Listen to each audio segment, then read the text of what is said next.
Indian cinema का नामवर अदाकार जो पाई पाई का मोहताज हो गया। बंगले, महंगी गाड़ियां, औने पौने दाम क्यों बेचना पड़ी। अमिताभ बच्चन भी देखकर शजदा रह गए। बॉलीवुड के लेजेंडरी अमिताभ बच्चन एक दिन बस के इंतजार में खड़े अधेड़ उम्र के शख्स को देखकर सन्नाटे में आ गए। वो शख्स जिसे बस स्टैंड पर देखकर अमिताभ बच्चन सख्ते और रंज की कैफियत से दो चार हुए थे और दिल गिरफ्तार होकर इस वाकये का तस्करा अपने ब्लॉग में कई साल के बाद 2008 में कर बैठे। वो शख्स कोई और नहीं बल्कि भारत भूषण थे।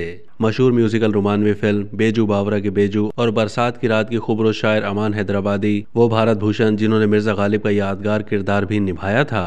50 और 60 की दहाई के कामयाब अदाकार जिन्होंने दिलीप कुमार, राज कपूर और देव आनंद जैसे अदाकारों के दरमियान अपना मुनफरिद और मुख्तलिफ मकाम बनाया। ये भी भारत भूषण की खूबी थी कि उनकी जोड़ी हर अदाकारा के साथ जचती। कहीं भी कोई अदाकारा बेजोड़ नजर नहीं आई। अलबत्ता फिल्मीनों ने उनको मधुबाला के साथ खासा सराहा। यही वजह थी कि गेटवे ऑफ इंडिया और फागुन की मकबूलियत देखकर भारत भूषण ने 1960 में बरसात की रात की फिल्म साजी का इरादा किया। हस्ब रिवायत भारत भूषण ने अपने भाई रमेश चंद्रा को आगे रखा, जिनका नाम प्रोड्यूसर के तौर पर सामने आया। भाई के मशवरे पर ही उन्होंने 1964 में दूज का चांद की प्रोडक्शन का आगाज किया, जिस पर उन्होंने पैसा पानी की तरह बहाया, लेकिन फिल्म तवक्को के बरक्स बुरी तरह नाकाम हो गई। उसने इन्हें जोरदार माली झटका दिया। बदकिस्मती और नाकामी के गहरे बादल कैरियर पर ऐसे छाए कि भारत भूषण जिन फिल्मों में काम कर रहे थे वो भी नाकामी से दो चार होने लगीं। माली बहरान बढ़ता ही चला गया। बंगले, महंगी गाड़ियां भी औने पौने दाम बेचना शुरू कर दी। हालत ये हो गई कि हिंदी सिनेमा का बड़ा अदाकार पाई पाई को मोहताज हो गया। कर्जों के समंदर में डूबता चला गया। बादशाह भारत भूषण मामूली से मकान में रहने पर मजबूर हो गए।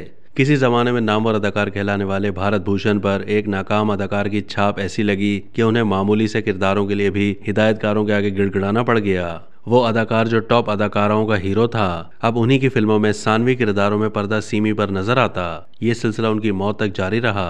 भारत भूषण अपनों की बेहिसी और संगदिली का शिकार होते चले गए और फिर 27 जनवरी 1992 को माली बहरान के जंगल में भटकते भटकते आखिरकार दुनिया से मुंह मोड़ गए। बदकिस्मती और बेहिसी तो ये रही कि उनकी आखिरी रसूमात में फिल्मी सितारों ने आने की जहमत तक नहीं की। अब तक के लिए इतना ही। मज़ीद मालूमात के लिए डेली जंग के यूट्यूब चैनल को सब्सक्राइब कीजिए।